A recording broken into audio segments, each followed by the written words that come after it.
The treatment results for people with severe depression and PTSD were unlike anything we had ever seen in the history of psychiatry. When I saw the profound results people were getting, I was like, okay, this is it. This is like an opportunity to start to really make a dent in solving these hard problems of PTSD. How do we resolve unprocessed trauma, depression, and addiction? Welcome to Entrepreneurs in Recovery. I am so glad that you're here today. Thank you for joining us. Thank you for liking and subscribing to the show on YouTube and on Spotify and iTunes, leaving a review. Really appreciate that. More people are reaching this show every day, and I'm getting some just amazing guests, and I'm so grateful to be part of these conversations worth having, these conversations around different types of therapies and modalities and safety and nervous system regulation. And today's episode is no different.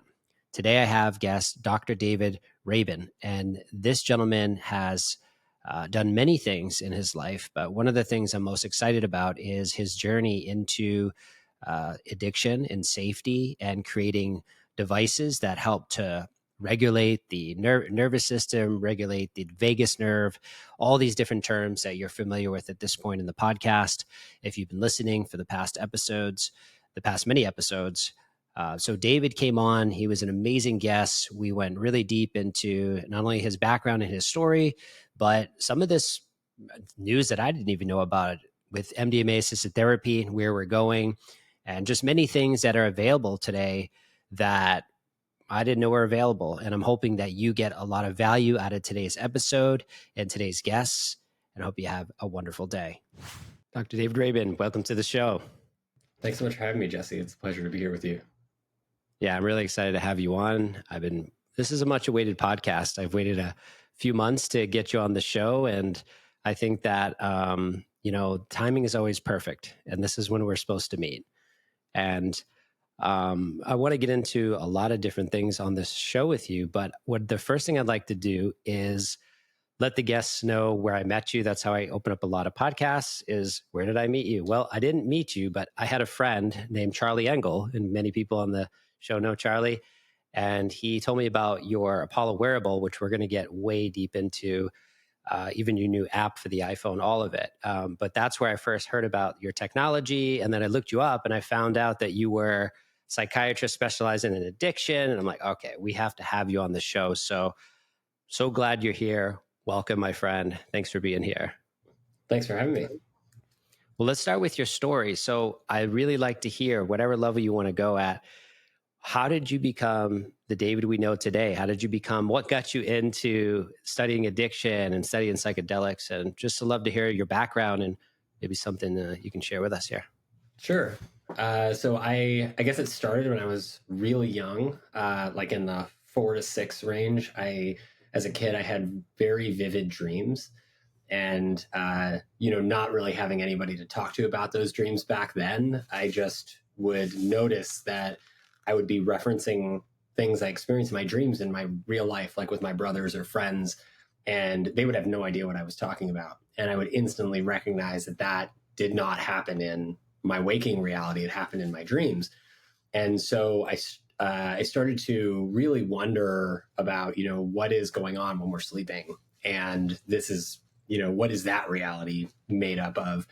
And as I got older, started going to school, my dream content, as many kids' dreams, start to turn into, occasional nightmares, scary dreams.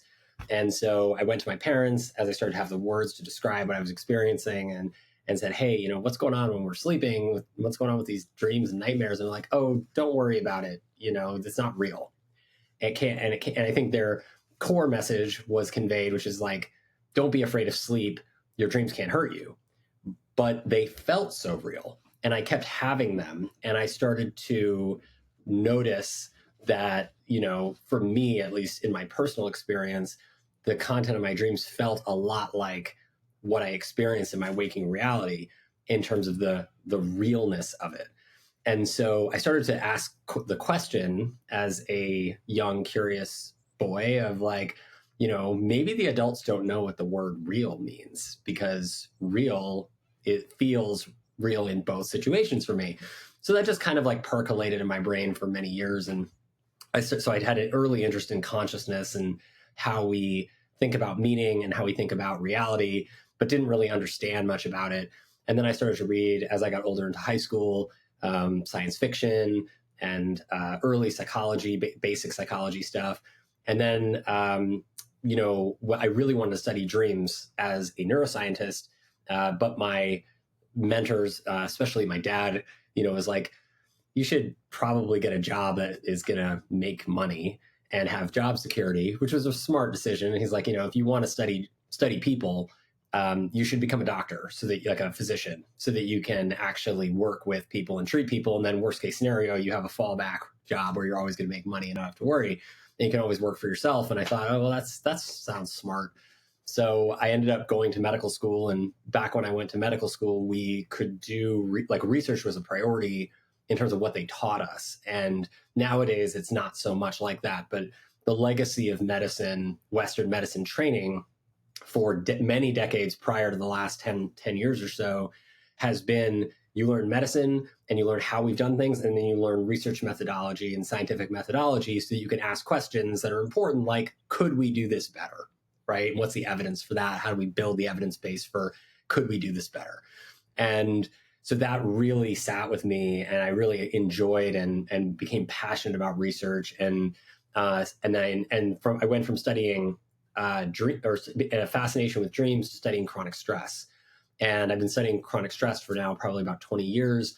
And stress being interesting because stress is a thing that happens to all of us in our day-to-day lives that we can't avoid, that effectively changes the way we make meaning of the world. And when we experience something under stress, or we experience something under a feeling of safety or lack of stress, the meaning that we take from that experience is completely different. And that really interested me. And so I started to work with veterans, military veterans, and people who were these like really elite performers, physically, mentally, emotionally, people who were just really excelling at the peak of their human abilities and their potential. And then also people who were struggling with severe mental illness, who were barely able to get out of bed in the morning, but who had functioned at a very high level at one time. And I started to notice that the kinds of stress they faced was very similar, but the way they coped with it and adapted to it was very different. And that's what led to these different sense of meaning and where they ultimately, their lives went after they experienced trauma or stress. And as I started to explore that, I realized our treatments for stress and PTSD in particular, when I was working with veterans and traumatized women, starting in about 2011, 2010, was very poor. And that most of our patients who were being diagnosed with PTSD were diagnosed for life. They were not, there was no cure. We weren't allowed to talk about the idea or concept of a cure for PTSD or any other mental illness. And like 70% of our patients that were diagnosed with PTSD were just never getting better in any significant way. And so I started to look outside the box at other tools that were available from any field of medicine, meaning Western medicine, tribal medicine, Eastern practices, and all of these other techniques, technology-based practices, biofeedback, neurofeedback, anything that I could find, psychedelic therapy. And in 2012, one of my close colleagues who was also very passionate about psychiatry, who knew a lot about psychedelic science, sent me 10 of the top papers that have been published in peer-reviewed journals on psychedelic medicine to date. And I stayed up all night reading these papers. And I knew in that moment that that psychedelic medicines were a window into studying dreams and consciousness, because they were inducing dreamlike altered states for people, but while you're awake, so you can talk to them. And that was really cool. And it was also starting to show from these psychedelic trials in the early days, even, that the treatment results for people with severe depression and PTSD were unlike anything we had ever seen in the history of psychiatry. And so when I saw the profound results people were getting, I was like, okay, this is it. This is like an opportunity to start to really make a dent in solving these hard problems of PTSD. How do we, resolve unprocessed trauma, depression, and addiction? Because we're starting to see these psychedelic medicines used in certain ways actually help in ways that our typical medicines and treatments don't. And so I started pursuing that, and then became very interested in how psychedelics work. And so for the last 15 years or so, my research is really focused on figuring out how we access altered states with and without drugs. What are altered states? What are dream-like altered states, whether you're awake or you're asleep? And how do those states lead to healing opportunities? And then creating technology and other tools through my neuroscience research and my psychiatry research is, trying to figure out, well, if psychedelics aren't available to everybody, how do we use technology to actually start to deliver some of the benefits of psychedelic medicine without drugs? And here we are.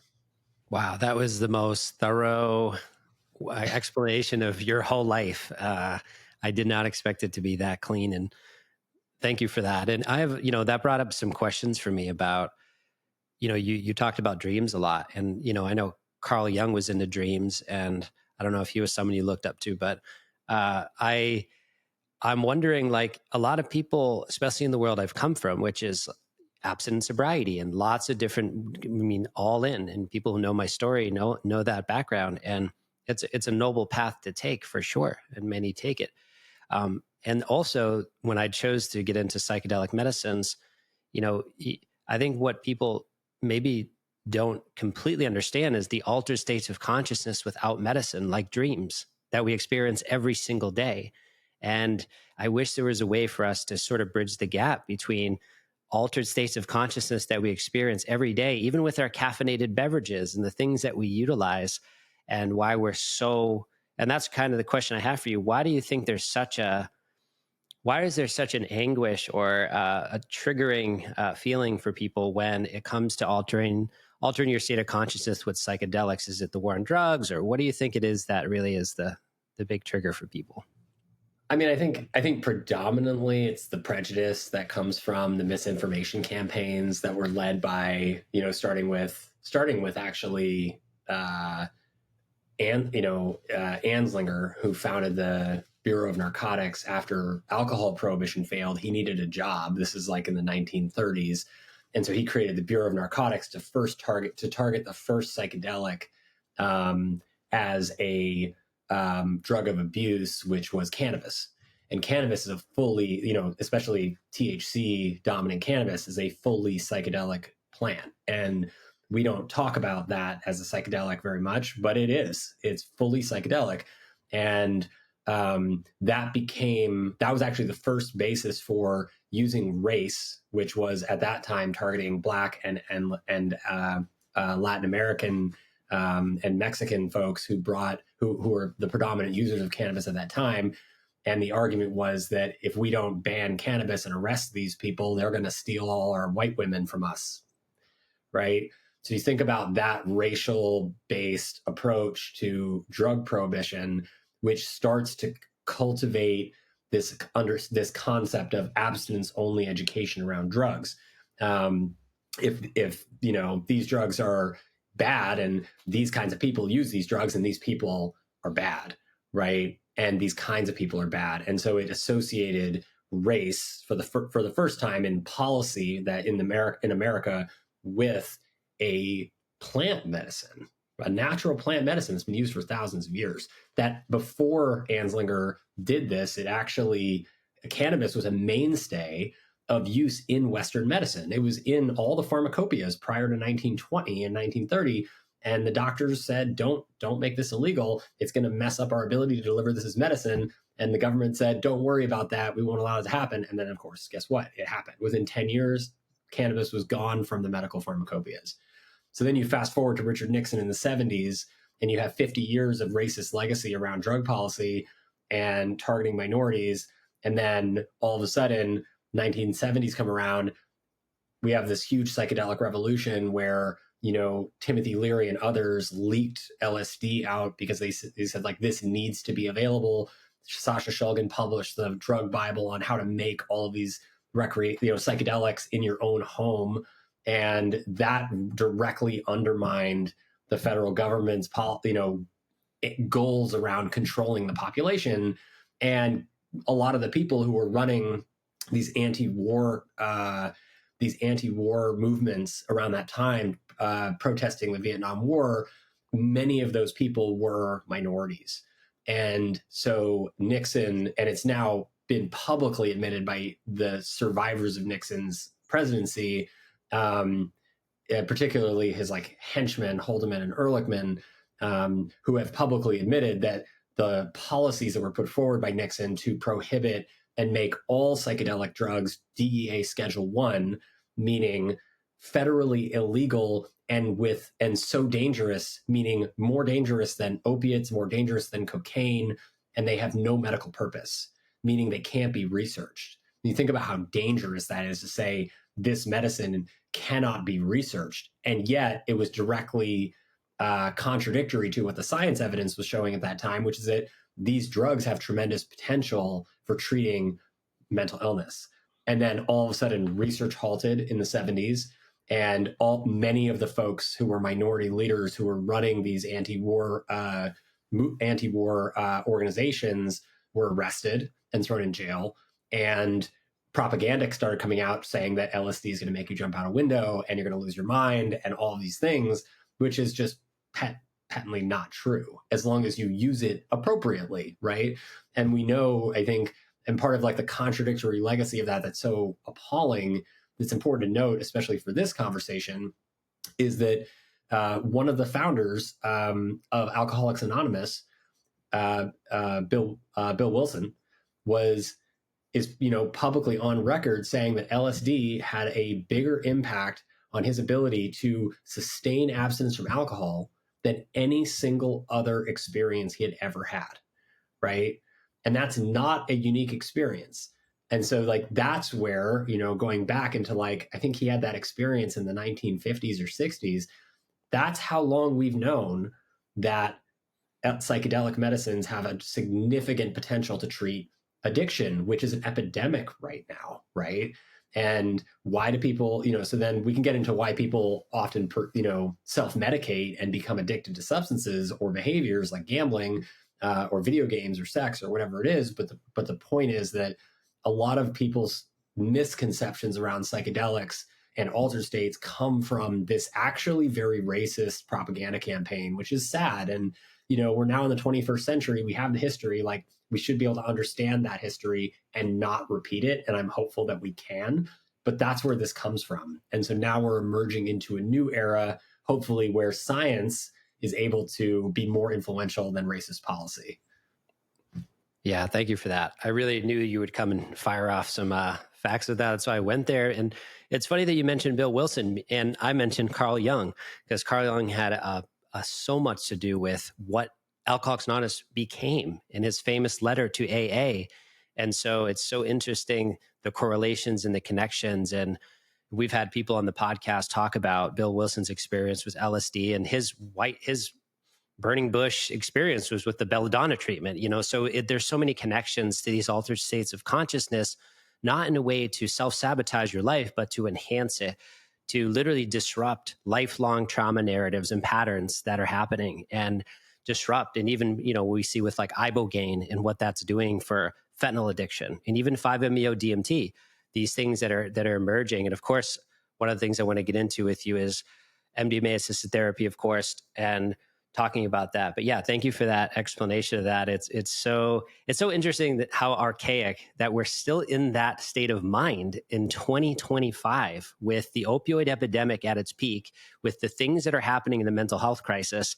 And then we have an administration now that has an opportunity to actually do something. So I want to see something happen. And if they can release the RFK files, then they can go and alter some of these laws that are literally make no sense when it comes to these psychedelic medicines, because personally, I know personally, and in your, the amount of people that you've helped, that these things can be extremely beneficial to people who struggle with PTSD, addiction, trauma. And yeah, it's just what kind of world are we in right now that's still happening post-COVID with all the stuff that we've seen? So what is your take on that, actually, coming out of COVID and this idea of home delivery ketamine, and what is your take? I know you're also an expert in that. So what is your take on ketamine and the way that, COVID had sort of emerged a new industry of at-home delivered ketamine. And I've had people have different stories and experiences with that. What is your take on that? I mean, overwhelmingly, it's a positive that we can, and by positive, I mean it allows for expanded access to care, right? So people who were not ketamine. So I'm one of the, so just to give everybody a little background, I'm one of the few psychiatrists nationwide who's trained and certified in both ketamine assisted therapy and MDMA assisted therapy. And ketamine is the only legal psychedelic medicine that is federally legal that we have access to right now. So when those laws passed, the Emergency Response Act, I think is what it was called, that allowed for ketamine to be delivered by mail from a pharmacy to your home, that was a big step in the right direction because it sets a stage for people, doctors like me, to be able to treat patients in any number of places who are struggling that can't come into the office. Because it used to be required that you would have to come into the office to see somebody like me or a comparable colleague with expertise. Now you can literally do that over Zoom, and the quality of care is nearly identical to what you get in person, as long as you're working with a trained professional. That being said, there are a lot of companies that are taking advantage of that because there is no overwhelming rule base or guidance around best practices for ketamine therapy, because ketamine came up through the medical system. And part of the reason why it's the only legal psychedelic is because it came up through the medical system as an anesthesia drug. And it's been used for about 70 years for pain relief and anesthesia during surgery. And it's a very safe drug. It's been, it was really used first in the operating room, and it was as a safer anesthetic than some of the other agents we were using that had less side effects. And then it was used in war to prevent soldiers from going into shock when they were injured on the battlefield during Vietnam, so that they could be evacuated quickly without bleeding out on the battlefield. And it does work for that, and it's still used for that to this day. So I think the opportunity is tremendous. How we approach that opportunity could be better. And what we really need, and what my nonprofit medical board is working on, the Board of Medicine, is really putting together groups of experts in the field across all fields of medicine to evaluate the evidence to date, to kind of help provide some kind of guidance, like a checklist or path that's very, very simple. It says, if you want to access ketamine therapy and get the intended results of healing for depression, PTSD, substance use disorder, et cetera, this is how you need to do it to actually have a chance of getting those best results. And I think, to summarize those in short, you're not going to get those kind of results by just getting ketamine infused into you every 2 weeks or every few weeks. Like, that's not how it works. There are psychedelic medicines, and in fact, the evidence for all mental health medicines, most people don't know this, but the evidence shows that for all mental health medicines, including and especially psychedelics, psychotherapy makes the outcomes better. So that's for SSRIs like Zoloft and Prozac, antipsychotic drugs, and for medicines like psychedelics. But because psychedelics alter our sense of meaning, psychedelic means to reveal the mind. So this is a term that was coined by Aldous Huxley and Humphrey Osmond in the 1950s that was a new way to describe these experiences that actually has nothing to do with drugs, which is really important for us to redefine. Psychedelic does not mean getting high at a dance party and being a hippie. It means a mind-revealing experience. Psyche means mind, delos means to show or to reveal. And that should be explained to everybody as a way to understand altered states of consciousness, as a way to heal ourselves in a very Carl Jungian sense, by being able to expand our awareness to not just what we're aware of here, people listening to this show, maybe watching us on video, maybe looking at your phone. That's what's in your conscious awareness. Then you have everything underneath that, right? All the iceberg underneath the surface of the water, that is your subconscious and unconscious material. And psychedelic states and dreams and meditation and yoga and breath work and all of the natural techniques that access those states help to reveal what's underneath the surface of our awareness to us. That's how they heal. And when you feel safe enough to be able to access what's underneath the surface, the stuff that's underneath the surface allows you to be able to process information that's been stored, that's been unprocessed, and then effectively like defrag your brain, to use like a 90s computer terminology. But that's what you're doing. And so ketamine therapy at large, like 90% of ketamine therapy nationwide by mail or in person, is not delivered that way. But that's how you get the best experience, is talk therapy, set the stage for what you're going to experience, what is going to be revealed to you, what you want to get out of the experience.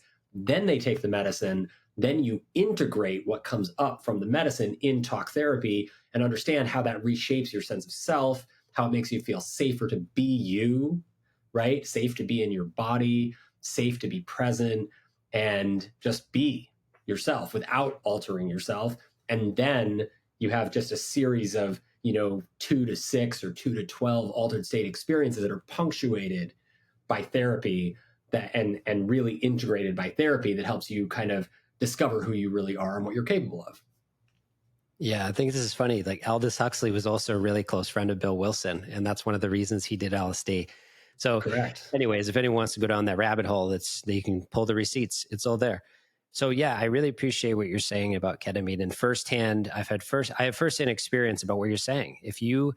There's very limited research in ketamine and studying what's the right dose and how long do I talk to the therapist and how many sessions should I have, and but what's starting to be discovered, even through anecdotal research of myself, is that the appropriate dosing of ketamine and then having the right guide at the right time, which is every time, should be there.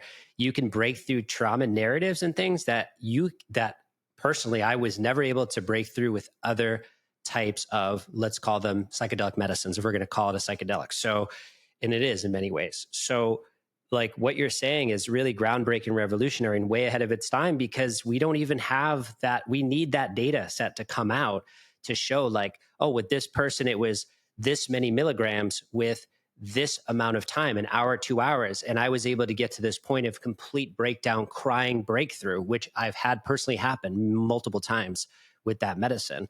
So I'm really excited about what the potential is. And I also am curious about states of healing without any medicines, which many people listening, they're not going to take a medicine. So they want to hear about your research and take on how do we stimulate the vagus nerve and how do we get these states without taking a medicine, and not just for meditation, So why don't you tell me about, I've personally experienced, your latest and greatest app and what's happening. And I'm curious if you just give us an overview of what you do with Apollo and how that is a way of really getting these states without medicine. For sure. And do you mind if I hit on something with medicine before we get to that? Yeah. So one thing, just for everybody out there who is trying to understand addiction better and substance use and a relationship with substance use or behavior better, what this comes down to is like we as all humans who have the potential to be addicted to something, because all humans have the potential to be addicted to something, whether that addiction happens or not, whether that manifests as a behavior pattern, has all together to do with our intentions of how and why we use a substance or engage in a behavior. And this is really critical to understand. So when we talk about addiction and we talk about why people self-medicate or why people compulsively gamble or have a sex addiction or a work addiction, whatever it is, video games, the reason why those behaviors become addictive is because the intention is to use that behavior to avoid discomfort and to get and you get an instant sense of gratification from avoiding discomfort by either numbing yourself or distracting yourself from an uncomfortable feelings, which is you taking something from the outside and putting it in your body, or doing a behavior with something on the outside to distract yourself, like a video game, right? Does that make sense so far? You're right on track. Yeah, I like it. So the difference between that and healing with the same medicines is that with healing, the intention is to go inward and to feel your feelings. Source of healing, whether you're looking at Eastern practices, tribal practices, ancient Western medicine practices with Hippocrates, Maimonides, the forefathers of Western medicine, and even modern psychotherapy, Carl Jung, Freud, they all agree that the source of healing comes from within the person seeking to be healed, i.e., you or me, right? And so if we can understand a framework, a modern framework, which is actually aligned with the ancient framework of healing, which is that we are the source of healing for ourselves, not that the source of healing is outside of ourselves, then by making that simple cognitive flip of a switch, you stop seeking things outside to solve what's going on inside. You start looking inside to find the answers to what's going on inside. And it starts with feeling your feelings. So when we talk about the modern framework of healing from mental illness, to kind of like bring it back, the reason why you can use a psychedelic medicine properly with proper guidance and framing and safety to treat a substance use disorder is in large part because with the proper guidance and framework, the individuals experiencing the medicine is no longer seeking from the outside to relieve their pain or their discomfort. They're using the medicine to learn how to go inward and how to search inside from what all the magic and all the beauty and of our healing intelligence, as MAPS calls it, or our intuition that we have inside that allows us to build trust with ourselves again. And once we can build trust with ourselves again, we set a foundation of trust for all healing to build upon. And it's a sturdy foundation. It's not a foundation that's based on just trying to avoid pain, which is a fragile foundation. And so when you think about healing in that way, it doesn't require drugs. Drugs are a tool that allows us to have a deeper access point and an experience to remind us of what it feels like to feel safe in our own bodies. This is how proper ketamine therapy works. This is how proper MDMA-assisted therapy works, psilocybin-assisted therapy. They all work by reminding us of the feeling of what it feels like to be safe in our own bodies when they're used properly in a safe environment. And you hear me using the word safety a lot because that's really critical. Safety learning is what retrains our bodies out of traumatic response. Trauma is fear learning. So safety learning is required to repair fear learning. And it takes time. And so psychedelic medicines accelerate that. The natural ways to accelerate that are the techniques you've all heard of that make us feel safe and remind us that we're safe in our own body, which you alluded to earlier, are these vagus nerve techniques. So the vagus nerve is a fundamental, most important nerve of our recovery nervous system, which is called our parasympathetic nervous system. And it gets activated by safety and soothing things.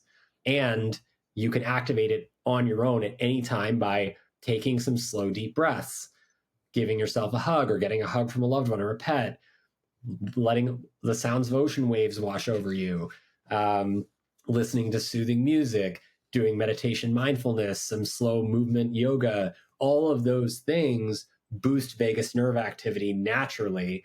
And when you do that, it just sends a very simple signal to your body and your fear center of your brain through the emotional cortex, which is called the limbic system, that says, hey, if I'm safe enough to take a deep breath right now, or to feel how nice this hug feels right now, or hearing my favorite song, then I can't possibly be running from a lion in this moment. Because if I did have an actual threat around me, like a lion in this moment, my body evolved to not allow me to be able to pay attention to how nice this feels, right?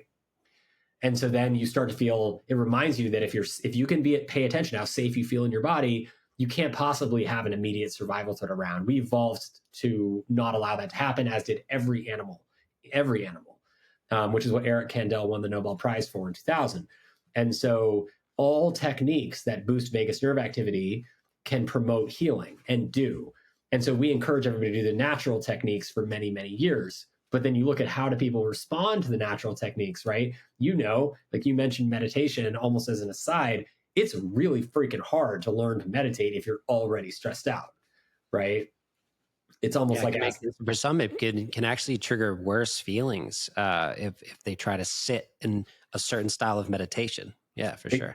Exactly. And it's almost setting people up for failure when they have PTSD if you haven't learned to sift through their thoughts yet. And then you're like, oh, just sit with those thoughts. Guess what thoughts come up? It's the traumatic ones. It's the ones they don't want to think about.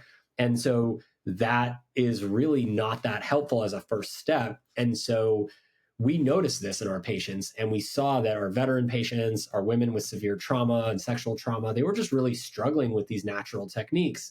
And so we thought, well, maybe if we can figure out other ways to improve the vagus nerve activity to calm the body and remind the body that it's safe before we tell somebody's mind to meditate or breathe, we just say, hey, body, you're safe to do this activity, then maybe quieting your mind becomes easier.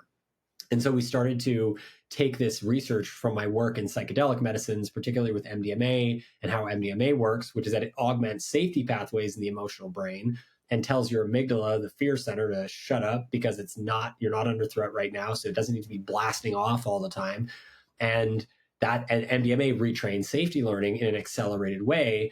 So we thought, well, what if we could boost vagus nerve activity to do a similar thing on the go using sound waves or electricity?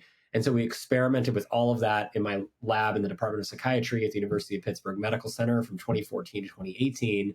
And towards the end of that time frame, we were able to discover a very important discovery, which is very exciting because discoveries are few and far between in research that actually matter. And what we discovered was that there are very specific patterns of sound that you could deliver directly to the body, like through this Apollo wearable that I'm wearing or through your phone now, your iPhone, that feel like a gentle ocean wave or like an Om chant. And when you feel that, when your body feels that, even if you don't know how to meditate or breathe properly, your body feels that vibration and it's reminded almost instantly that it's safe. It's a safe place, that your body is safe right now in this moment. And then your mind kind of centers back into your body as if you had been doing some deep breathing or meditation or yoga, and you feel more calm and at ease and more in control of your feelings and your energy. And so that technology we tested in a bunch of clinical trials, originally to treat PTSD, but then we started using it on ourselves and we were like, wow, this is life-changing for us. And we don't have PTSD or any other diagnosis. So maybe this could be widely applicable to lots of people. And we started doing testing across thousands of people and ultimately figured out that our experience wasn't unique and that we needed to commercialize this and share it with everyone. And so now it's available and it's called Apollo Neuro. Yeah. So thanks for that. And I think about what Dr. Gabor Mate has said about people who shoot heroin, that it's like a warm hug. And I have firsthand experience with that. And I'll share with you that part of that experience is to feel safe. Like having that is to feel safe and warm through the whole body. And even if it's for a minute or a couple minutes, it doesn't matter. It does relieve the tension, the stress, the things that are happening. And I think about, how important it is even for the addict to feel safe. And that's where they're getting that relief. So having a way to find safety from a hug. And in your iPhone app, you actually have one that's called Hug. And I thought that's interesting. And I've utilized that and been able to sit with it for a few minutes and just feel that vibratory sensation and feel that safety, because my whole journey, this podcast could have been called The Journey of the Nervous System, literally. Like that's why I have a podcast. It's really, as I heal my nervous system, I get cool guests like you on, I learn more about myself. And so having this technology, I just thought that was fascinating that you called it Hug, that particular session in the iPhone app. So yeah, let's get into the wearable a little bit more, because it's not about even product promotion. It's about the science of safety. Johann Hari, the opposite of addiction is connection, but it's the connection to yourself. It's not just the other people, going to meetings or meeting them at whatever you're looking for. It's the connection to self. And it's that deeper connection that when you go to a meeting and you said, oh, I got the medicine in the meeting. It's like, yeah, that medicine came from you. It didn't come from the members of the group. It came from the Correct. neurochemistry. It came from, and you talk about yourself, the healing of the DNA and how trauma gets stored in. We know this research is emerging now. So I just really fascinated by the wearable and being able to have these vibratory sensations come in and bring a sense of calm to the body before the mind, because we're always about the mind and intellectualizing everything, like myself. So maybe we can learn a little bit more about that device. Yeah, absolutely. And just so everybody understands, you can join in with us right now by just downloading the app on your phone. If you have an iPhone and you want to see like what does this feel like? We made it free for everyone because our mission is to create technology that heals humanity, and we That's right. wanted to Good solve vibes. hard Check that problems. out. Yeah. Good So you can vibes just app. yeah, you can just go to, if it made it really easy, just go to thehugvibe.com and it will take you right there. And you can experience the hug vibe with us, and it will upgrade your iPhone to experience these soothing vibrations that were never available on smartphone technology before, so that your iPhone can calm you down for free anytime you want. And this idea of hugs feeling safe is not new, and soothing touch feeling safe is not new. It's actually extraordinarily old. We just forget how important it is. And if you think back, if you just, maybe close your eyes and imagine going back to like ancient times, to ancient humans living in the jungle or the prairies, and then go back even further to the very first mammals, like, millions of years ago. What's really fascinating is that touch is the oldest, most evolutionarily conserved, immediate signal of safety that we deliver to each other as humans, and that every single mammal who has ever been on the earth did as the first thing when their newborn was born, right? Mammal delivers a newborn. All mammals, for the most part, nurse their young. And so the very first thing a mammal does when its newborn pops out of the womb is it coddles and nurses its young.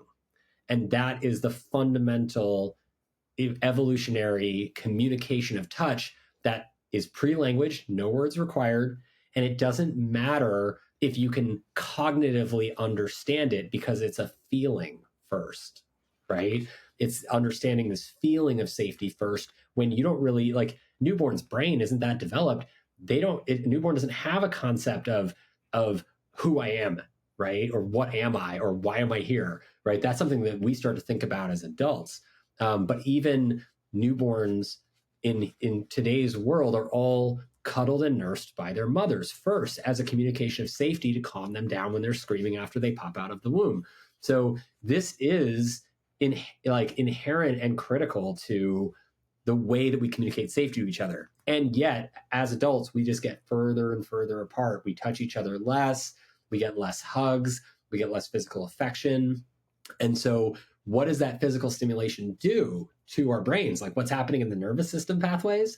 Well, guess what? It releases all the same neurotransmitters you get from any drug you would ever want to take, right? It induces endogenous opiates or natural pain molecules that our brain makes itself. It induces endocannabinoids, our natural cannabinoid molecules our body and brain makes. It introduces oxytocin, dopamine, serotonin, endorphins, all the good stuff that we end up seeking from the outside to fill that void of touch. We can get naturally by just touching ourselves and each other, consensually, of course, more. And that is really important.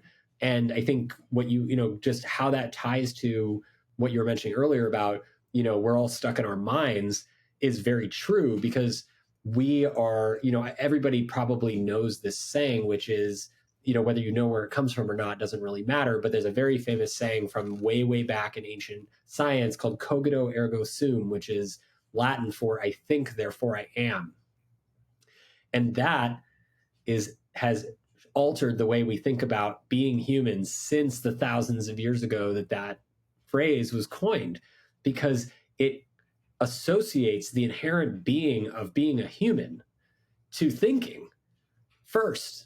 But thinking comes second, in fact, right? It's actually we feel, therefore we are, or we love, therefore we are. Like amo ergo sum would be like a modern version of like I love, therefore I am, right?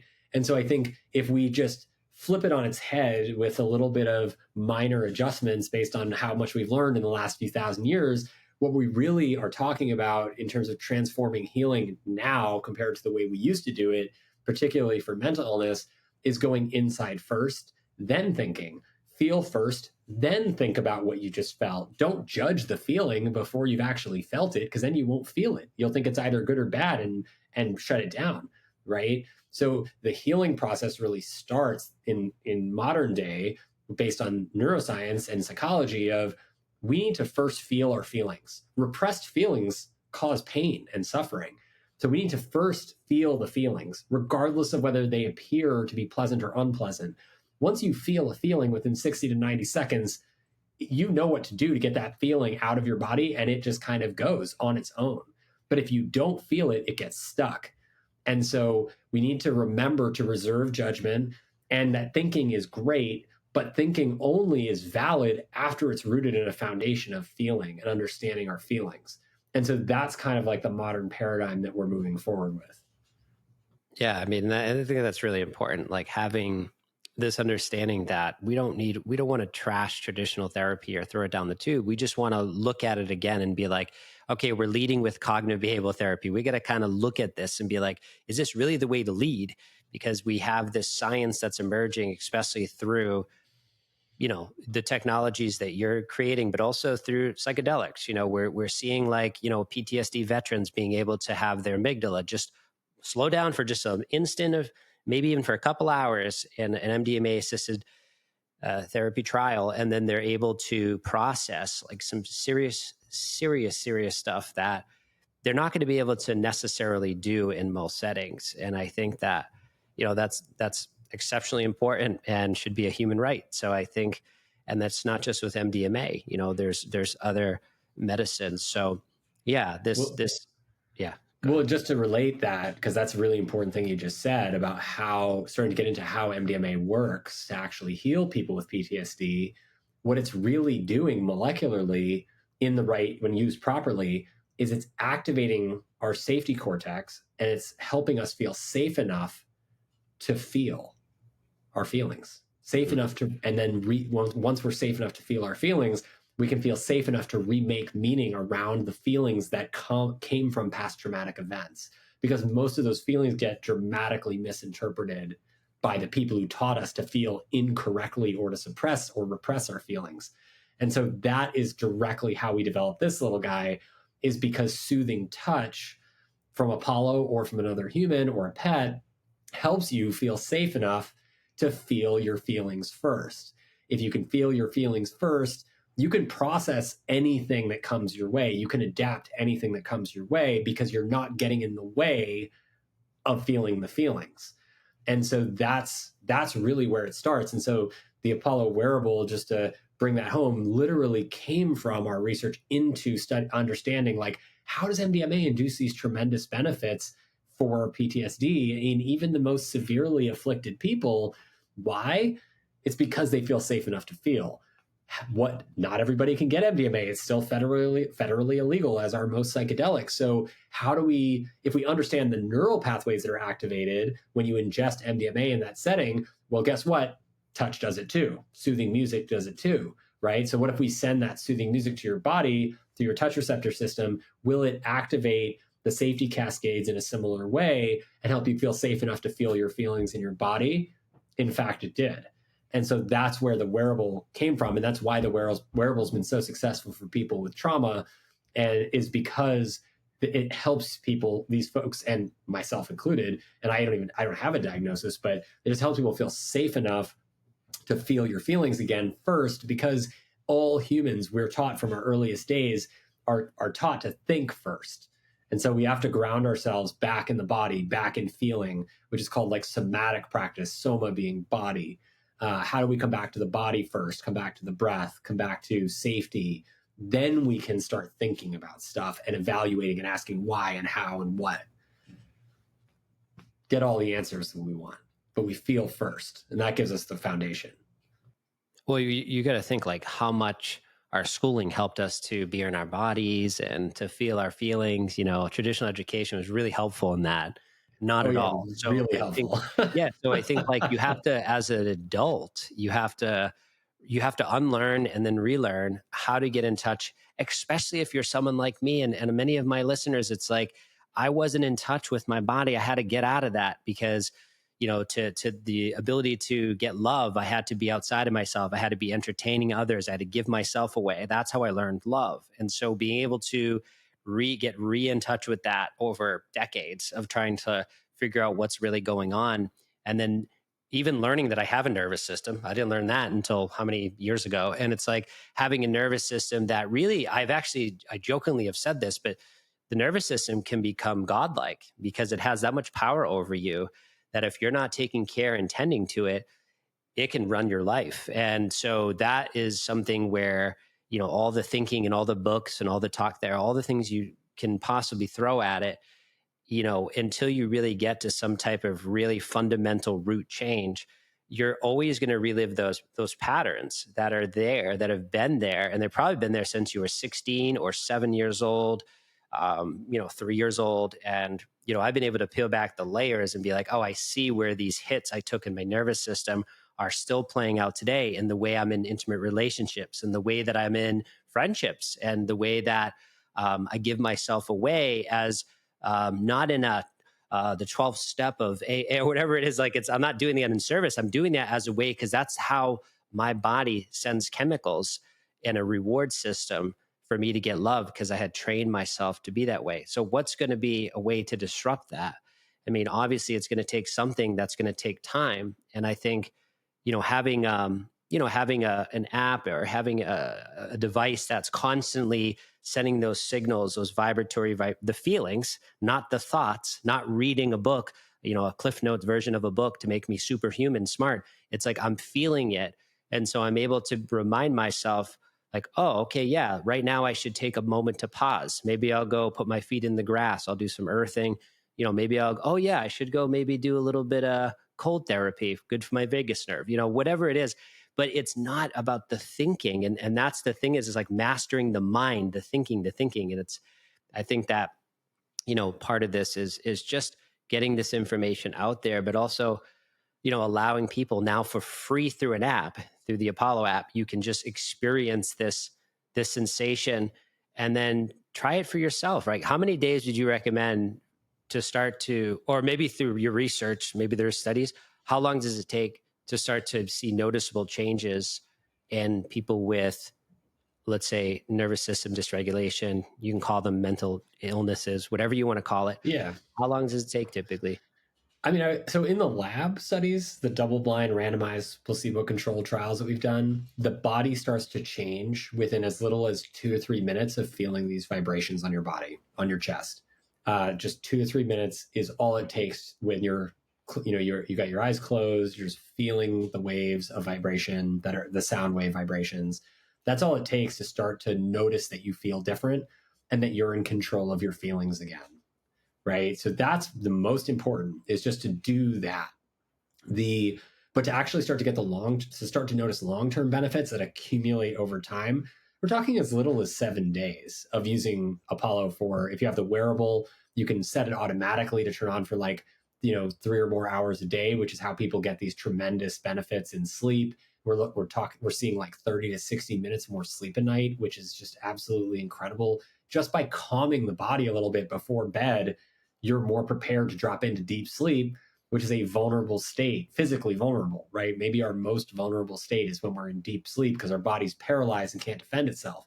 So our body resists going into deep and REM sleep stages when we don't feel safe. And not feeling safe around sleep could be as simple as, what's wrong with me that I can't sleep? You ask that question, right? Why can everybody else sleep and I can't? You ask that question, you all of a sudden have made sleep an unsafe place for yourself, right? The truth of the matter is, in neuroscience, 99.9% of people on the face of the earth were born to genetically sleep for a third of their lives, and that we all can. We need to remove the obstacles that are in the way of that, remove the fear and remove the lack of safety, and then replace that with actual reminders that we are safe enough to fall asleep. We are safe enough to be calm and present in our own bodies. And so if with the iPhone app, because that's the free version we have available, you can literally use that. There's like a 7-day free trial for the full experience. If you use that for 7 days and you do it daily for 7 days for about 30 minutes a day of just having your phone on your body, on your mattress, on your yoga mat, you will notice a difference. And that difference isn't like, I can't tell you how many people have told me over the years, because we've been working on this with the actual prototype or commercial product in market since 2020, and then the prototype from 2018 on. And I can't tell you how many people, especially veterans, have come to me and said, if this has like, really like made my suicidal tendencies go away. This has made me feel like I can self-soothe again. I'm in control of my emotions. Or it's helped me to stop taking X number of drugs that I was taking to try to self-medicate to make myself feel better, because now I realize I can do it myself. And it's really just that recognition that you can do it yourself, right? Like that's the cognitive switch, is you can do it. It is within your power. You were born to do it. We were all born to do it. We just weren't taught how to do it properly. And so if we understand this is not personal, that you feel like you can't, it's just learned behavior. We didn't learn how to do it. Why would you expect a child to know how to concentrate or know how to do anything for that matter if you don't teach them, right? You got to teach people how to do stuff. And so that is really the exciting piece, is that now technology can be in service of humanity, as this is one example of that, where we can use technology to teach us how to feel again, which might sound counterintuitive, but that's where we're at. And we need to teach that at scale so that everyone can remember how to feel again and to feel safe again, and to remember that that is actually within our control, and it comes from within here. It comes from within our heart, within our bodies. Once we start to teach that again, people learn how to do it on their own. So it's just, it's 2 to 3 minutes to 7 days, and you can really notice a tremendous response. Yeah. And, I think it's really important. You said something earlier about addiction. A lot of people are really triggered by the word addiction, but like you said, everyone qualifies, and most people do have addictions, because an addiction is really how you're self-soothing. And people self-soothe in all different types of ways. And I have met many people and they self-soothe in ways that you wouldn't even think. And some of it is just the patterns of their depressive patterns become a way to soothe. And it sounds contradictory, but the depressive patterns, they're constantly in the loop of the shame, keeps them in a place that regulates them. It sounds weird, right? But it's like there's almost like the neurochemistry that's firing without you doing anything, just thinking, can keep you in an addictive loop that actually creates a lot of issues. And it creates a lot of numbing out through eating, and numbing out through negativity, and the comments you make online, and all these things to try to feel better. But in reality, you hate yourself. It's a shame cycle. And I think about addiction from that lens of the self-soothing. So if you can give someone a wearable technology to send that neurofeedback, that feedback through that loop, that's like, hey, yeah, I know that thought is there. It's been there for 50. It just keeps coming back. But here's a reminder that you're in control. You have the power. Here's this signal. And then now you can take your power back and be like, yeah, that's right. If I can feel better just by something sending a signal through vibration on my wrist, I must have more power than I think. And I think that's a learned behavior over time that can really help. And then, of course, if you're heavily afflicted, or even if you're not, also incorporating, which I'm curious about, the Apollo Wearable with psychedelic assisted therapy. Do you have some research about that? What's that like in the integration process, or during a psychedelic experience, wearing the wearable? What is that? Has that happened? Have you tried that? Yeah, so it's a great question. So full circle, I mentioned earlier, Apollo was developed from our understanding of how psychedelics work to give people non-drug alternatives to being able to feel safe in your own body.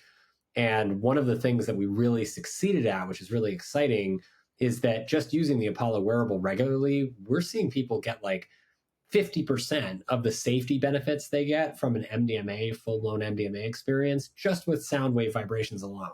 50%. So that's like, in terms of, subjective response, that's pretty darn good for technology. Like, go technology, right? Yeah. So if you think about that benefit in a psychedelic journey, that's where things are all moving now. And so Apollo has become the first and only technology, other than music, which has been used for a very long time in psychedelic experiences. This Apollo is the first and only modern technology to actually be used by psychedelic practitioners and participants in experiences. And it's really exciting. And we've had thousands of people since 2019 using Apollo with ketamine, particularly ketamine, MDMA, psilocybin, and in some cases, ayahuasca, peyote, and other plant medicines for 3 purposes. And we have clinical trials ongoing about this as well with MAPS. We're the only wearable and technology that's being studied with for integration after MDMA. And we're also being studied in group therapy for Apollo's being studied in group therapy for first responders who have had severe trauma in British Columbia in the Roots to Thrive study, which is a very exciting study to scale psychedelic treatment in group settings, which is really great. And group settings work really, really well for this kind of medicine. But the point is that restoring a sense of control, as you mentioned, is core to feeling safe. And and you can do this right now if you want to do this experiment. Close your eyes and think about something you don't have control over. And then think about something else you don't have control over. Maybe it's the news, maybe it's something that's going on in the world.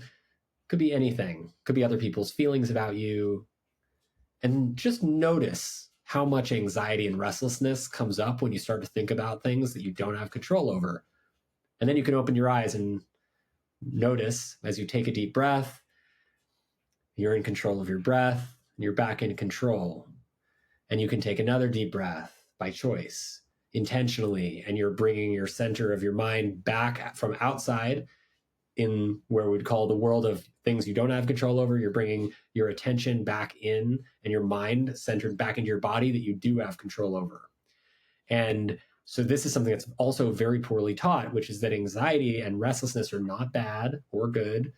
It's just a signal, just like emotions, that says, hey, there's something uncertain around you. Because uncertainty in the old world, in like thousands of years ago in the jungle, uncertainty was a direct signal there could be a threat lurking around the corner. We could be running out of food. We could have a predator chasing us. There could be something lurking outside our cave. Uncertainty is a critical trigger for the threat, fight, or flight response. And so that is a fear-based response. And so how do you restore that? You remind yourself of what you're certain of. And we're only certain of certain things. Those things at any moment are all body-related things. So it's like your breath, being able to take a breath at any moment, your movement, being able to move in any moment, even just like flailing your arms around or wiggling your fingers or toes or turning your head one way or the other, touch, giving yourself a hug or getting a hug or soothing touch from a loved one or a pet. And then where your attention is, right? We have control over that in any moment. We may not have been taught to control it, but we do. And soothing music, what we're listening to, right? So these are like what I call the 5 core elements of control. And then the last 2 are like what you put in your body, nutrition, and your sleep, when you sleep and recover. Those 7, as the total 7 elements of control, are things we basically have control over at any moment. Everything outside of those 7, may not generally have control over anything outside of that, right? So if we spend all our time thinking about things we don't have control over, guess what? We feel out of control most of the time, therefore uncertain. And then the response in our body is restlessness and anxiety because we may be dealing with a threat around the corner. And so to remind ourselves there's no threat around the corner, all we need to do is just redirect our attention to one of those 7 things, starting with breath, touch, music, listening, attention, movement are the easiest. And then all of a sudden you remember, oh wait, I'm actually in control right now. And then in control feels safe because you just restored sovereignty and agency over your body and your mind and your entire consciousness. And so that's one of the things that we describe as like, it seems so obvious in some ways, but like the source of healing comes from within us because we're just directing our attention back to the body. And and the Eastern practitioners, the yogis, the Chinese meditation folks, the martial artists, Bruce Lee, right? Like, this isn't new. Like, these guys have been talking about this forever. We just haven't fully integrated into Western practice. Yeah. I think I think it's a great point because, so a guest I had on the podcast before, who's also a really close friend and my coach, Kean Kirk, he said to me recently, he said, "You're the main character. You're not the supportive lead. You are the main character in this play, in this show of life." And I think a lot of times we're so dissociated because we have had so much life that has come at us and it's just accumulated. And now we're in a state of constant survival, even as successful entrepreneurs.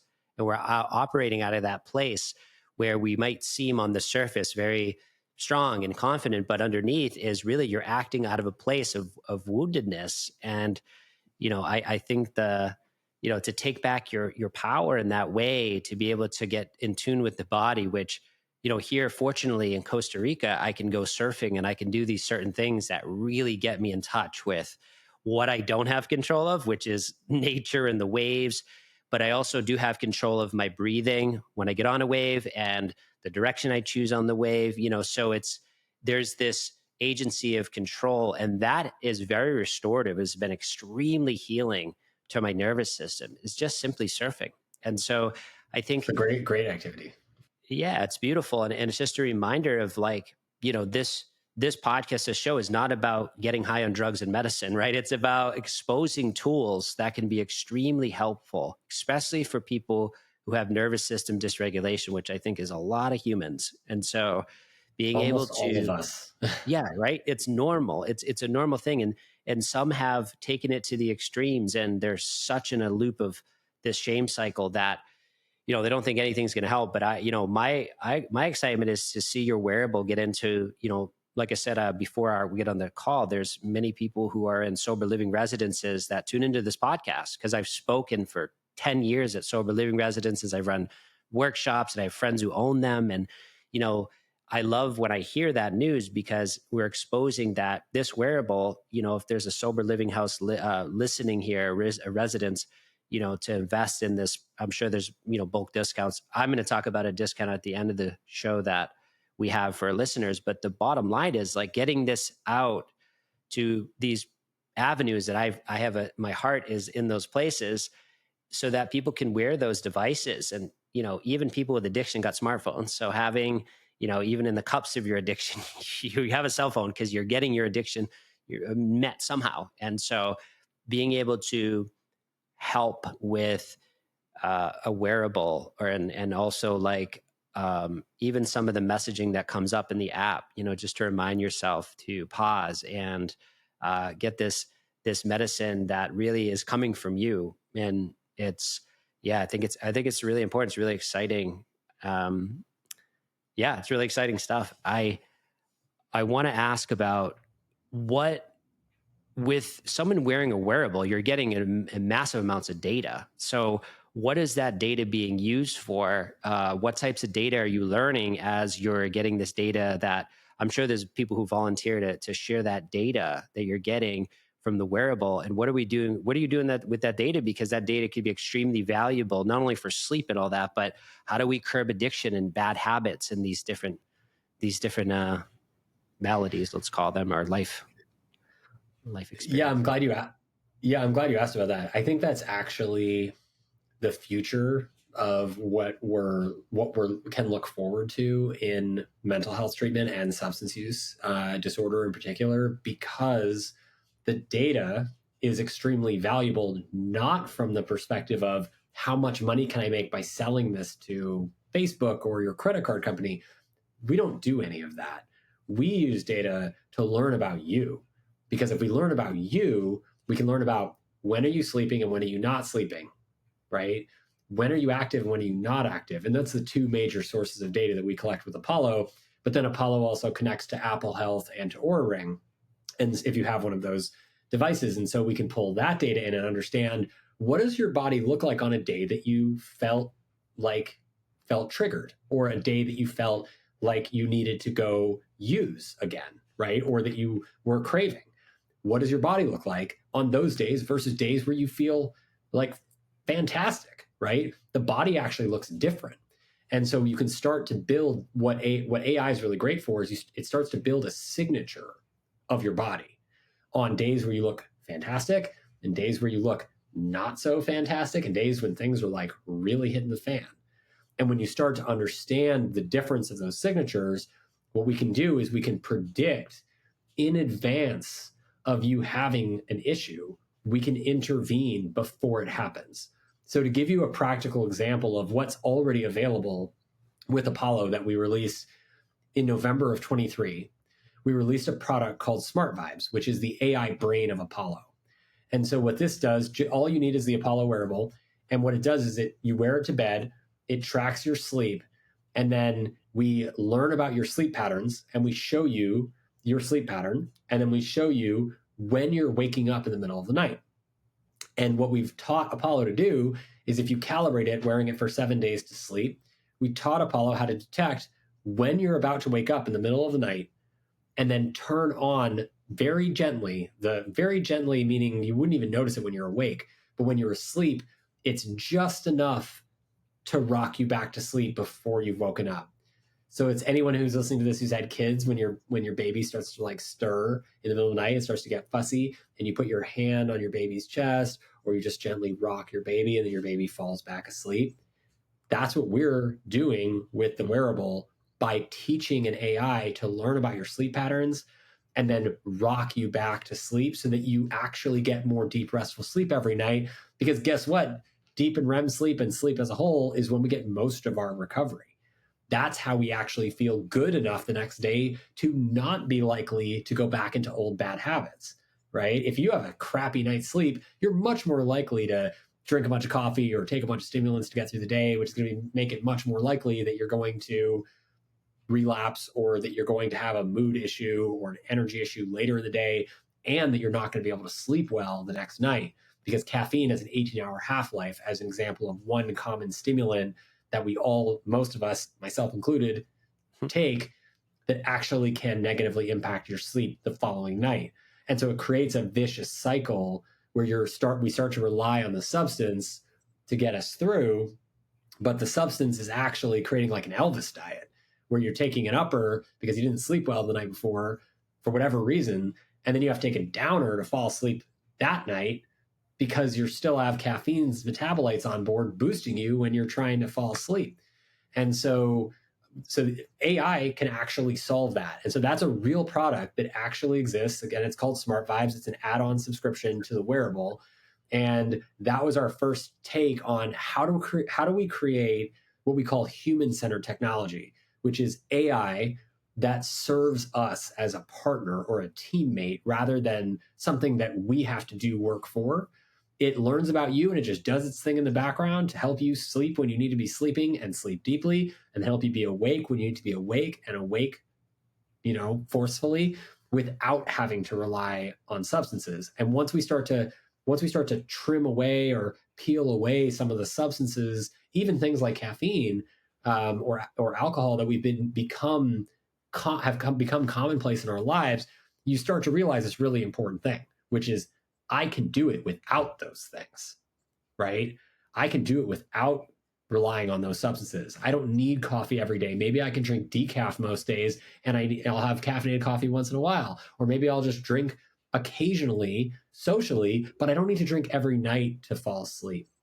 And when you start to realize that you can separate these natural wakeful and sleep cycle behaviors, which are critical for feeling good in recovery, from substances, and the substances are not required, again, you've just made that restored connection between I can do it, I have the ability to do it, you've restored and recentered your power with the substances being something that is not required. It's an option that you can use. It's a tool. And so we need to use that tool intentionally. And I like to use this analogy because I used to work on cars. It's like if you give the best mechanic in the world the worst tools, they will probably do a decent job with your car because they know what they're doing and their work is intentional. But if you give the worst mechanic the best tools, they will in fact break your car every time, because they don't know how to use these fantastic, powerful tools to actually do the job that needs to be done. And so the intention of how we use the tools, in this case a substance or a practice, and the knowledge with which we use that tool in that toolbox, is critical for us to actually get the outcome we want. And daily habitual use of most substances is actually very detrimental to us. It's about, how do I use this substance intentionally and build an intentional relationship where I can get what I need out of this when I need it and it's helping, but I'm not dependent or reliant on it to function. Yeah, and that's once again, like you said, taking your power back, and it gives you that confidence that if, like, hey, you know what, I quit alcohol, I quit drugs, I quit sex addiction, I quit gambling, but now I'm still smoking, or I'm still drinking like excessive amounts of caffeine, I'm not getting good sleep.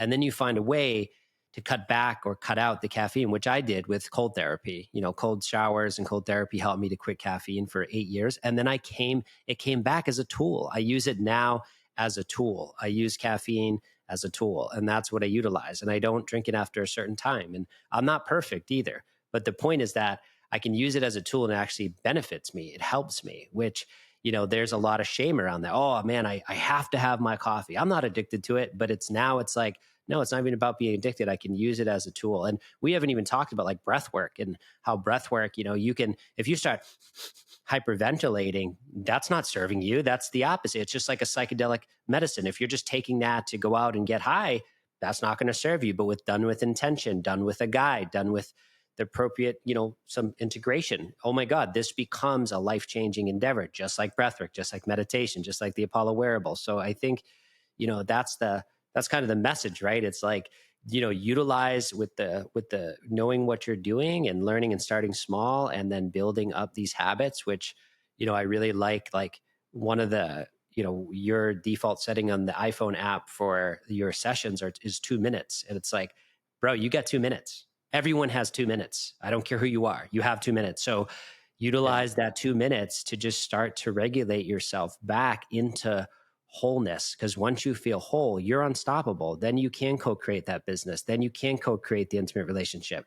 It's just getting back to wholeness. If it's so I think a lot of people want to get into oblivion because they just want to get numbed out because there's a lot going on, and that's really what this is about, right? This show, this interview, it's like, we get it. I've done it, been there, done that more than once, and it's like let's slowly get our power back with some patience and calm. But how do we do that? It comes from a free app. It comes from this wearable. It comes from these things, and then we can start to get that agency back that allows us that freedom to make choices that impact the whole world. Look at your journey and your path. Like, that decision is impacting who knows, millions of people, and that it is absolutely because you were able to yourself to find ways to self-soothe and help others to do that in ways based on really big medicine. MDMA is really big medicine, and so yeah, so I'm really grateful for that. So maybe as we come to kind of a close here, like we never really talked about MDMA-assisted therapy much, but what is your take with it? Not, now it looks like it could be a year or two out, and we took a big hit with that because I know the power of that medicine. And so what is your thoughts around the future of MDMA-assisted therapy and where it's at now? And is there college trials or clinical trials in colleges happening that we don't know about that's keeping this going? The stuff that hasn't For sure. Yeah, it's an important point. And I think, the psychedelic therapy and psychedelic therapy clinical trials are not stopped. So for everybody who's out there, the first point of hope to take away from this interview is that you can do it on your own, and you have everything that you need to do it on your own, to heal on your own, without any substances, and without anything from outside of you. You have everything you need right here. So that's the first point.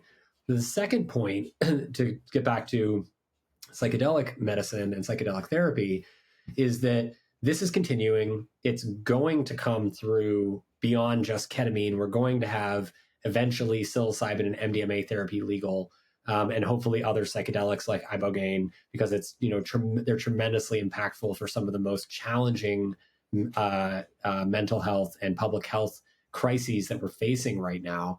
And we don't really have any other alternatives, so that are even close to as good. And just to frame everybody who might be unfamiliar with the impact of psychedelic therapies like MDMA, um, they're number one, when used properly, they are unequivocally safe. Used properly is an important caveat, but the point is that they are safer when used properly, with proper guidance, than opiates, painkillers, which are given to people, to take at home without supervision, benzodiazepines given to people to take home without supervision, and they have less side effects than most antidepressant drugs. So just thinking about that, less side effects than Tylenol. Tylenol can kill you. There are like hundreds of thousands of Tylenol overdoses every year. There are almost no psychedelic overdoses ever. So unless basically it's almost impossible to overdose on a psychedelic, you have to really take a lot. And most of them you can't overdose on. And if you overdose, it just makes you really uncomfortable. It won't actually kill you. So these are very safe medications when used properly. When we talk about best practices, just to summarize, we published a paper that anybody can check out. It's in Journal of Affective Disorders from 2023. It's called The Need for Establishing Best Practices and Gold Standards in Psychedelic Medicine. And this summarizes the modern evidence base for how to deliver psychedelic therapy to actually achieve healing outcomes, transformative healing outcomes, so that everybody can just have one source where this is available. It's out. We know the evidence base. So there doesn't need to be an argument about it anymore. We understand how to do it. So I highly recommend everybody check that out if you're interested in this. And we talk about this a lot on the Psychedelic Report, which is our psychedelic news show on Apple and Spotify. So just to give folks who are listening kind of like a historical understanding of the impact of psychedelic medicines like MDMA, which is very clear from the FDA's notes from June and August that they did not understand, is that MDMA-assisted therapy, which is the most studied psychedelic drug for a mental illness specifically, is the closest thing to an antibiotic for mental illness that we've ever had. And to help people understand what I mean by that, what I'm saying is we have to look back in history at what did the landscape of medicine look like before antibiotics were discovered.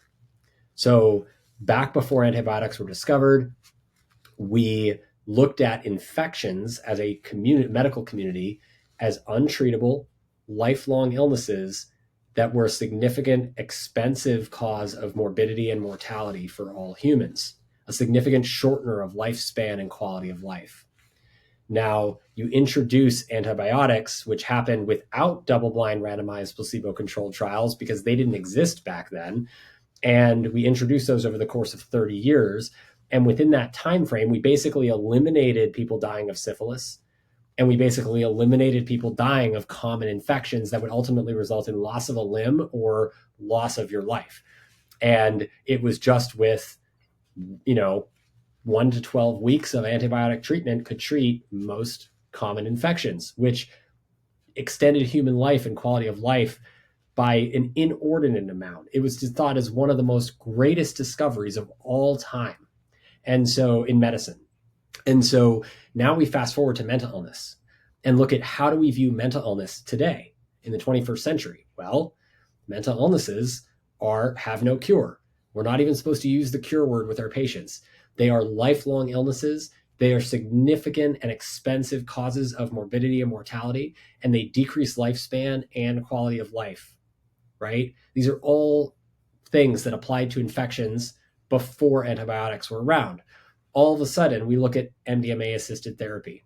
And when you introduce MDMA-assisted therapy into the folks who have severe PTSD that are amongst the most expensive and hardest to treat mental illness patients, we see that in the treatment trials that somewhere between like 60 and 80% of patients who experience these medicines in 12 weeks or less have, at 1 year out, they have treatment responses. 60-80% are responding to treatment, and 1 year out, more people are better 1 year out than they were after the treatment was over. And we only see that with other, if you look at other medications, it's really like antibiotics.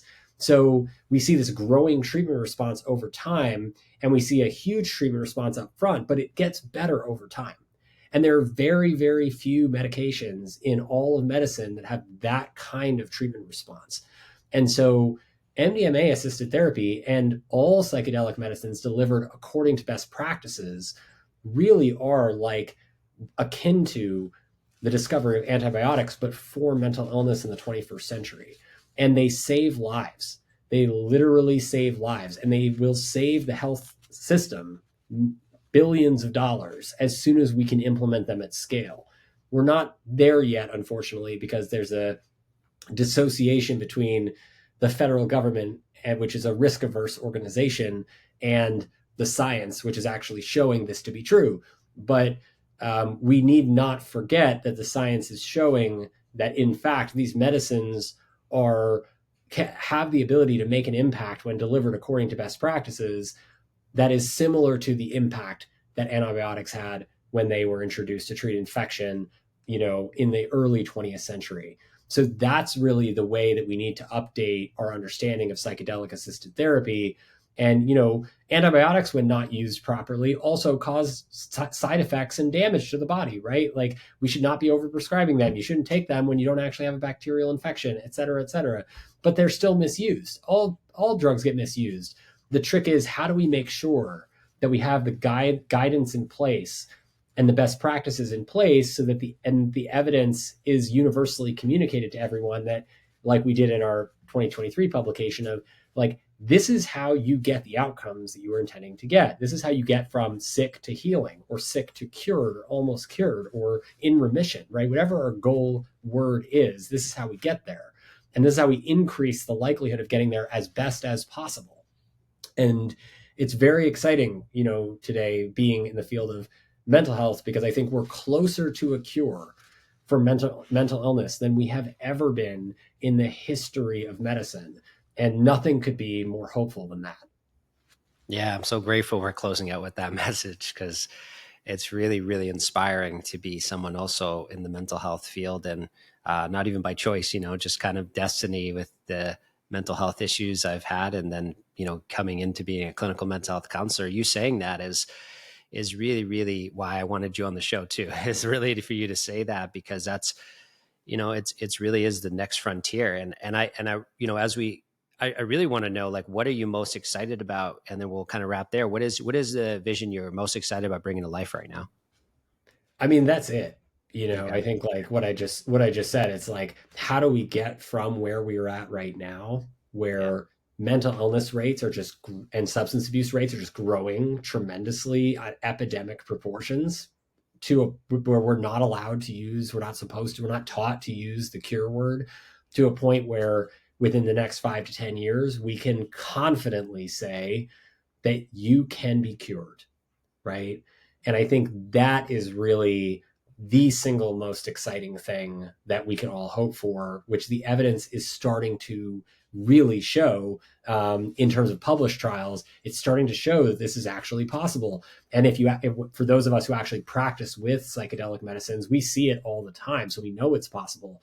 But it is a reality that we can achieve. And I think if we all work together rather than fighting each other, if we all actually work together to recognize this is a reality we can achieve, that we can cure mental illness, especially with a combination of technology and psychedelic medicine, right?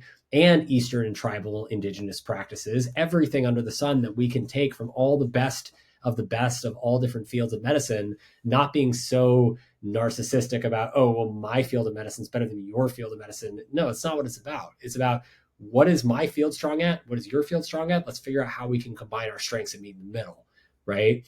And so I think moving into the where we are at right now, and moving forward in the next 5 to 10 years, I think if we actually work together on this mission, we can cut mental illness rates in half in the next 5 to 10 years. And that would be huge, right? It would change the world. for all of us. I don't know a single person who doesn't know somebody who has a mental illness. So think about that, and then think about cutting that in half by starting to actually move forward the technologies, the medicines, the therapies that actually get us that much closer to a cure, and think about how much better the world would be if we got there. And that's what we can achieve together. That's a wrap right there. I love that. Yeah, that's beautiful, and that's really the message, right? There's hope in all the mist of calamities and what's happening right now. There's hope, and I really appreciate that message you brought today. And I just want to let the listeners know for the Apollo Wearable, if you're interested in getting one of those, you can use my code Entrepreneurs in Recovery. I think it's like $60 off or something. We'll put the link in the show notes. Is there anything or any place you want people to find you? Do you have a website, Instagram? I know you have all those things. Where do you want people to find you?